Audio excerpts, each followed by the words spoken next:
और ऐसे कई सारे गवर्नमेंट बॉन्ड्स हैं अलग अलग नामों से, जैसे कि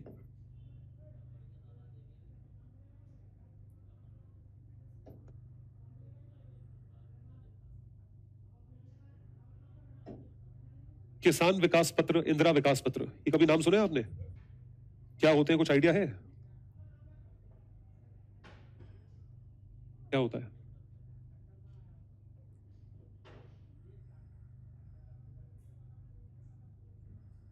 किसान विकास पत्र, इंदिरा विकास पत्र किस टाइप का बॉन्ड है? ऐसे ही लॉन्ग टर्म बॉन्ड है, 7 to 10 years का बॉन्ड होता है ये बॉन्ड भी बहुत अच्छा इन्वेस्टमेंट है, टैक्स फ्री इन्वेस्टमेंट है, जिसमें लोग इन्वेस्ट करते हैं अपना रिटर्न डबल करने के लिए। मान लीजिए आपने 5,000 का केवीपी खरीदा, किसान विकास पत्र खरीदा, तो आफ्टर 7 years 8 years जो भी government of India period of holding रखे, आपको डबल पैसे वापस मिलते हैं, 10,000 रुपीज वापस मिलेंगे। जब भी इंस्ट्रूमेंट इशू होता है, खूब मैसिव इन्वेस्टमेंट आता है इसमें, गवर्नमेंट ऑफ इंडिया के पास बहुत इन्वेस्टमेंट आता है। तो गवर्नमेंट ऑफ इंडिया के पास इन सारी चीजों का जो है बहुत ज्यादा इन्वेस्टमेंट आता है। इस इन्वेस्टमेंट को वो यूज करते हैं लॉन्ग टर्म डेवलपमेंटल प्रोजेक्ट्स में। They use this investment in long term developmental projects. तो क्या है? किसान विकास पत्र, इंदिरा विकास पत्र। उसी तरीके से स्टेट गवर्नमेंट के भी बॉन्ड्स होते हैं और म्यूनिसिपल गवर्नमेंट के भी बॉन्ड्स होते हैं। जो सबसे पॉपुलर बॉन्ड्स है ना, वो ये है। स्टेट गवर्नमेंट के भी इतने बॉन्ड्स सुनने में नहीं आएंगे, कुछ कुछ स्टेट गवर्नमेंट की स्कीमें चलती हैं, वो अलग ही चलती हैं, तो हम उन बॉन्ड्स की बात नहीं करेंगे। लेकिन जो सबसे पॉपुलर बॉन्ड्स है वो है म्यूनिसिपल बॉन्ड्स। म्यूनिसिपैलिटी के बॉन्ड्स ऐसे बॉन्ड्स हैं जो कि अब तो कम हो गए खैर, लेकिन पहले बहुत सिटीजन फ्रेंडली बॉन्ड्स से सिटीजन को इशू करे जाते थे।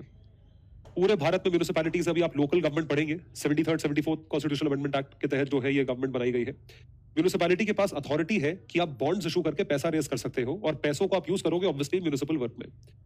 तो Ahmedabad municipal corporation, Bengaluru municipal corporation, Brihan Mumbai municipal corporation, सबसे बड़ी म्यूनिसिपल कॉर्पोरेशन जो है, पूरे एशिया की सबसे बड़ी म्यूनिसिपल कॉर्पोरेशन है। उसके बाद आपकी NDMC, Delhi municipal corporation, West Bengal, ये सब बड़ी बड़ी म्यूनिसिपल कॉर्पोरेशन है। ये म्यूनिसिपल कॉर्पोरेशन पैसा उठाती है इसके थ्रू। आपको जान के हैरानी होगी कि कितने कितने फंड्स उठाते हैं।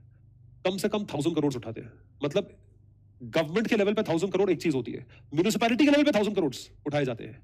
पूरी दिल्ली सरकार का बजट पता है क्या है आपको? 80,000 करोड़ है, और उसमें जो दिल्ली एमसीडी है वो बॉन्ड इशू करके उठा लेती है 1,000 करोड़ रुपए। तो सोचिए एमसीडी के पास कितनी पावर हुई। इसलिए दिल्ली एमसीडी के पीछे भी गवर्नमेंट लड़ती रहती है। आम आदमी पार्टी लड़ती रहती है कि दिल्ली को लंदन बना देंगे, फिर भाजपा आके दिखाती है गंदे नाले और पूरा पूरा सब, तो ये है वो है वो है। तो ये सब क्योंकि MCD is also a very powerful tool, बहुत बड़ा बहुत पावरफुल टूल है, और एमसीडी के लिए बजट्स भी बहुत ज्यादा अप्रूव किए जाते हैं। तो एमसीडी के भी जो बॉन्ड्स होते हैं वो लॉन्ग टर्म बॉन्ड्स होते हैं, they are also called as long term bonds. और ये थ्रू आउट बहुत सारे बॉन्ड्स होते हैं, म्यूनिसिपल बॉन्ड्स होते हैं, ये सब चीजें होती हैं। फिर आपके होते हैं कॉर्पोरेट बॉन्ड्स। ये भी बहुत पॉपुलर बॉन्ड्स हैं, कॉर्पोरेट बॉन्ड्स। कॉर्पोरेट बॉन्ड्स वो है जो कि कंपनीज इशू करती है। मेजरली ये बॉन्ड्स जो है पीएसयूज इशू करती है, और पीएसयूज के द्वारा इशू करे गए बॉन्ड्स आपके और हमारे लिए नहीं होते, they are not for us. ये बॉन्ड्स होते हैं बैंकों के लिए, कि बैंक इन बॉन्ड्स को परचेज कर ले। जैसे गवर्नमेंट के द्वारा इशू करे गए बॉन्ड्स आरबीआई खरीद लेता है या बैंक्स खरीद लेते हैं। सिमिलरली इनके द्वारा इशू करे गए बॉन्ड्स, जो कॉर्पोरेट्स है, इनके द्वारा इशू करे गए बॉन्ड्स कौन खरीदता है? बैंक्स खरीदते हैं। Rural electrification corporation of India, very popular bonds. National highway authority of India, very popular bonds. ये जो बड़े बड़े पीएसयूज है, महारत्ना, नवरत्ना पीएसयूज जो होती है, इनको बॉन्ड्स इशू करने की अथॉरिटी है, क्योंकि बॉन्ड्स का पैसा वो होता है जो आपके ऊपर उधार है, डेट इंस्ट्रूमेंट है, वो पैसा आपको वापस करना पड़ेगा, दैट टू विद इंटरेस्ट वापस करना पड़ेगा। इसलिए ये बॉन्ड्स बहुत भारी मात्रा में इशू करे जाते हैं। These bonds are issued in heavy quantity. तो ये जो चीजें हैं यहां पर आती है, इनको कहा जाता है कॉर्पोरेट बॉन्ड्स। तो कॉर्पोरेट बॉन्ड्स भी इशू करे जाते हैं। उसके सिवा एक स्पेसिफिक टाइप के जो, मतलब यही जो बॉन्ड्स है, KVP, state government corporate bonds, इनको एक अलग मैकेनिज्म से भी इशू करा गया, जिसको कहा गया inflation indexed bonds, IIB, inflation indexed bonds. इस पे 2013 में क्वेश्चन आया था।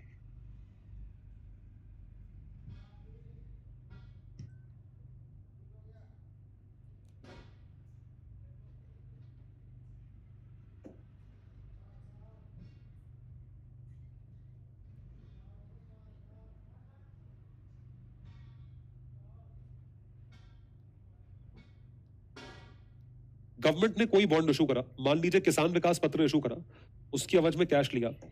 ये जो बॉन्ड है इसका नेचर है IIB. This is the nature of this bond, inflation index bonds. ये नेचर, तो बॉन्ड का नेचर होता है। Inflation index bonds is not a bond, it's a nature of bond. इसका मतलब ये है कि गवर्नमेंट ने मान लीजिए बॉन्ड इशू करा, 1000 रुपीज की फेस वैल्यू है, 1000 रुपए की फेस वैल्यू, मतलब 1000 रुपए का बॉन्ड है। इसका जो रेट ऑफ इंटरेस्ट है वो है 10%। 10% रेट ऑफ इंटरेस्ट है, और ये बॉन्ड है 1 साल का, that after 1 year the investor will get the money. 1 साल बाद इन्वेस्टर को पैसा वापस मिलेगा। अब ये जो बॉन्ड है, इन्वेस्टर जो है वो 1000 रुपए पे करता है, कैश पे करता है, और 1 साल बाद इन्वेस्टर 1000 + 10, 1010 रुपए पाता है, सॉरी 100 रुपए, 1100 रुपए पाता है। 1100 rupees are obtained by the investor. अब इन्वेस्टर ये सोच सोच के खुश होता रहे कि मेरा 10% रिटर्न है, 100 रुपीज रिटर्न है, तो क्या वाकई में 100 रुपीज रिटर्न है? क्यों? क्योंकि इतने में इन्फ्लेशन हो गया होगा, जो भी आपकी इकोनॉमी का रेट ऑफ इन्फ्लेशन चल रहा है। मान लीजिए इंडिया का रेट ऑफ इन्फ्लेशन 6% चल रहा है पर एनम, 6% चल रहा है पर एनम। तो आपको जो आपको जो रिटर्न मिला 1 साल बाद, वो इफेक्टिव कितना मिला? 4% रिटर्न मिला है। लेकिन आप 10% सोच के बैठे हो क्योंकि आपकी इकोनॉमी में इन्फ्लेशन है, और आपको 10% फेस वैल्यू पे मिल रहा है, तो आपको फेस दिखा है उसका। This is something which does not leave enough money in the pocket of the investor. तो इस वजह से होगा ये कि उस वजह से इन्वेस्टर ये चीज खरीदेगा ही नहीं। इन्वेस्टर जो है वो ऐसी चीज खरीदेगा जहां पे उसको 10% से ज्यादा रिटर्न मिल रहा हो। मतलब अगर वो ये देखेगा ना कि मुझे इन्फ्लेशन के बाद यहाँ पे 4% बच रहा है, मैं ऐसी जगह देखूं जहां पे इन्फ्लेशन के बाद मुझे 4 से ज्यादा बचे। अगर मुझे कोई ऐसी चीज मिल रही है जहां पे इन्फ्लेशन के बाद मुझे 4 से ज्यादा बचे, तो मैं वो खरीद लूंगा। समझे नहीं समझे? So when you talk about the specific logic कि आपको इन्फ्लेशन के बाद कितना पैसा मिलना चाहिए, उस वजह से गवर्नमेंट ऑफ इंडिया ने लोगों का इंटरेस्ट बॉन्ड्स में मेंटेन रखने के लिए क्या लॉन्च करा? Inflation index bonds. कि आप इन्फ्लेशन इंडेक्स बॉन्ड जो है वो खरीदिए। उसमें हम ये करेंगे, जो भी आपका रिटर्न होगा आपको नेट रिटर्न पोस्ट इन्फ्लेशन 10% का दिख जाएगा। नेट रिटर्न पोस्ट इन्फ्लेशन 10% का दिखेगा। कैसे दिखेगा? अगर 6% इन्फ्लेशन है तो आपके 1000 के बॉन्ड की वैल्यू क्या हो गई है? 1060, 1060 रुपए हो गई है। तो आपको हम 10% रिटर्न देंगे on 1060। We will give you 10% return on 1060। इसकी कैलकुलेशन एक अलग तरीके से हो सकती है। पॉइंट ये है कि आपको इस इन्फ्लेशन के बाद 10% रिटर्न मिलेगा रादर देन इन्फ्लेशन के पहले। इसको कहा जाता है इन्फ्लेशन इंडेक्स्ड बॉन्ड्स, IIB। 2013 में रीलॉन्च करे थे, उसके बाद डिसकंटिन्यू कर दिए, अब दोबारा से रीलॉन्च नहीं हुए हैं क्योंकि गवर्नमेंट ऑफ इंडिया के बॉन्ड की जो स्थिति है वो स्टेट गवर्नमेंट वो सिटीजन्स के सामने जो है अभी इशू नहीं करे जा रहे हैं। और ये चीज स्पेसिफिकली सिटीजन्स के लिए चाहिए। आपको सिटीजन्स को अगर आप चाहते हो कि वो खरीदे तो आपको ये चीज इशू करनी पड़ती है। Are you able to understand? समझ पा रहे हैं आप सब लोग? एवरीवन? यस।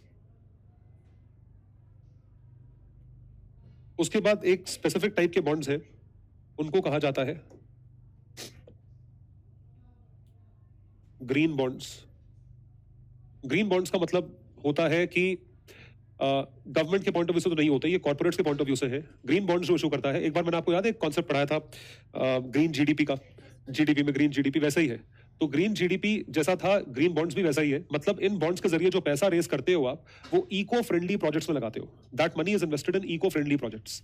मतलब that money is not invested in those projects which burn fossil fuels, जहां पे एनवायरमेंटल डैमेज बहुत ज्यादा होता है। तो इन सब चीजों में वो पैसा यूज करा जाता है। So these are called as what? Green bonds. ये कॉर्पोरेट्स ही जनरली इशू करते हैं, इनको ग्रीन बॉन्ड्स कहा जाता है।